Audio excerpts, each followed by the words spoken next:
America becoming independent was more like if you got dumped by a high-maintenance girlfriend who cost you too much money. Whereas Americans think that we truly are the ones that got away. Revolution, or rebellion. The original fight between Britain and America is a fascinating subject, not just in what actually happened, but in how it's depicted on both sides of the pond. In this video, we're debunking some of the myths that Americans believe about how the US came free from Britain, including why Britain cares way less than Americans think it does, and also why enlistees to the Revolutionary Army were required to have at least 2 good teeth. To Americans, the American Revolutionary War, as we call it in the US, is legendary. It's a huge part of the history of our country, obviously. And to be honest, I'd argue that most of us are more likely to know facts and figures about this particular period in American history than we would about more world-changing wars. But across the pond, the American War for Independence, as it's most often called in the UK, is not much. It's a blip on the radar, possibly, perhaps briefly mentioned in a child's schooling experience in a long list of other revolutions from British colonies, but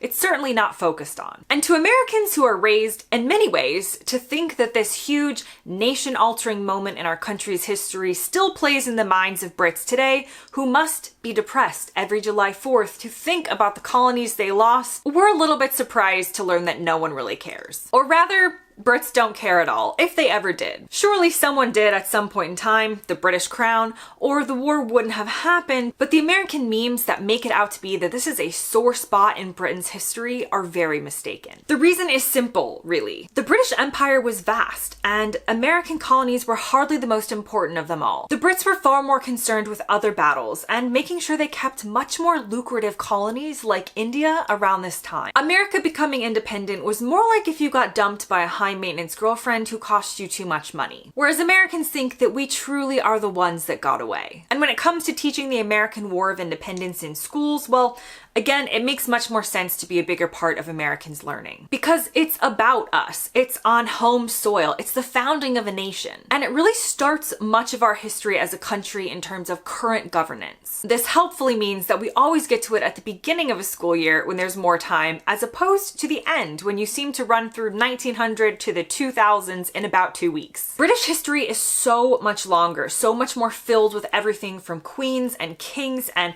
medieval plots and an incredible amount of stuff. So much stuff. The American colonies are such a microscopic portion of this history, and so it doesn't make it into the British history standard schooling lessons. That's American misconception number 1. Now let's talk about American misconception number 2, which has to do with the support that the revolution, or rebellion as it was referred to by the British Crown, had within the colonies. We are taught in America about all the exciting figures who led the charge and what we know in the US as the Patriot. These are your Benjamin Franklins, your Paul Revere riding through town to tell people that the British patrols were coming. And by the way, he never actually shouted, "The British are coming." This is a myth. He actually said, "The regulars are coming out," and he was not riding and yelling. He was quietly trying to warn people. Anyway, it's easy as Americans to think that it was all of the colonists versus the British Crown, but that's not the case. About 20% of the population in the colonies were loyalists, which meant that they took the side of the British Crown back on home soil. This could be for so many reasons. People with close business connections with Britain, obviously, as well as people who were just conservative by nature when it came to valuing order, and they were concerned that an independent new nation would be chaos. Fast forward to 2024, and honestly, they were probably onto something. And actually, over the course of the war, there was a larger percentage of the population, estimated to be around 20 to 45%, who were in the middle. They were known as the trimmers, and they didn't fall completely on either side. This group often changed their loyalties based on who was winning at the time, which is honestly still how most of Orlando supports its sports teams to this day. Anyway, the Patriots, the side fighting for American independence, had to really try and coax men into serving in the army and provide them with incentives to do so. Take a look at this poster asking for colonists to join the Patriots in George Washington. They're promised a bounty of $12, a full supply of goods and clothing, a daily allowance, and more. It says that you will return home with your pockets full of money and your head covered with laurels, i.e., meaning if you sign up with us, you are going to return having people think that you fought on the right side. The loyalists, or those on the side of the British Crown, also had to recruit. calling these people heroes and promising them 50 acres of land where you can retire when you finish fighting, as well as $5 and the clothing that you'll need. Also, fun fact, potential enlistees were required to have at least 2 good teeth. Not because they were going to be featured in any group photos, but because these teeth were needed to bite off the end of the paper cartridges used in the muskets. Now, another misconception also has to do with the support for the war on the British side, and by that I mean the people back home in Britain rather than in the colonies. Sure, there were plenty who supported the British crown in the war against the colonies and making sure they tried to keep them obedient. Some very scathing posters were created, including this one by J. Barrow of the American rattlesnake, presenting the Americans as dangerous traitors who were cunning and deceitful, like a rattlesnake. But there were also plenty in Britain who were concerned about the economic disadvantages of going to war with the colonies, and they wrote to the king urging him to basically give the American colonists the freedom that they wanted. They didn't want to risk this trading relationship. Their hope was that the Americans would stay friendly if the British pulled back and were less hostile, giving in to their demands.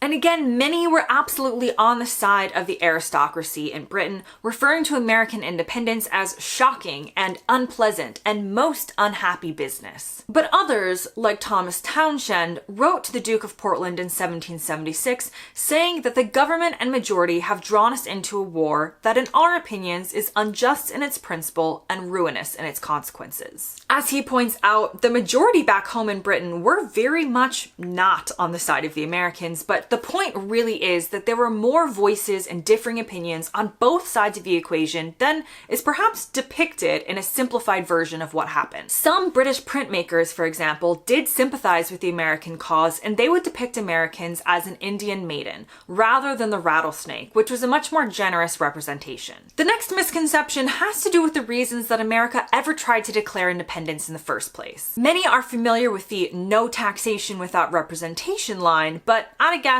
most people would point to the Boston Tea Party, originally known as the destruction of the tea in 1773, as the main event that spurred on the rebellion or revolution. Colonists were mad about taxes on tea, specifically that the Tea Act allowed the East India Company to sell tea from China and American colonies without paying taxes. And so they destroyed an entire shipment of tea in protest. However, the American Revolution didn't fully start until the Battle of Lexington and Concord in 1775. This was a full 2 years later, and before the Boston Tea Party, if we back up a bit, there were other tax revolts against British royal authority and plenty of rumblings within the colonies of what they felt were unjust. This included the lesser-known Pine Tree Riot in 1772, where colonists protested heavy fines against them for harvesting trees. So essentially it was a tree party rather than a tea party. And the final misconception, and the one that does take even me by surprise based on what they teach in American public school, is that the American Revolution did not end in 1776, which is very confusing because you're like, we celebrate the 4th of July in America because it was July 4th, 1776, when the Declaration of Independence was signed, and this is what most Americans call Independence Day, which must mean this is when they separated from Britain, right? Genuinely, this is what most Americans think. We declared it, and so it must be so. But that's wrong. The American Revolution didn't end until 1783 when the Treaty of Paris was signed. In fact, France didn't even enter the American Revolution on the side of the colonists until 1778. And the final land battle wasn't until 1781 in Yorktown. This was years after the Declaration had been signed. But in some ways it does make sense why 1776 is the year Americans consider themselves to have gained independence when you look at it like one internet poster put it. Do you consider the end of your relationship to be when you broke up with your ex, or when they stopped calling you? But I suppose the main purpose of this video was to be the one you can send to your American friends when they ask you if Brits care about the American War of Independence or whether you cry into your cornflakes every July 4th. As the answer, after 10 years of living in the UK as an American, is definitely they do not. I did know a Brit who once told me they convinced an American that the UK actually skips July 4th on the calendar altogether because it's too sore a subject, which seems far-fetched that somebody would believe that, but sadly is probably true. Now that takes us to the end of this video. I hope you learned something new. As always, thanks very much for watching, and I'll see you next time.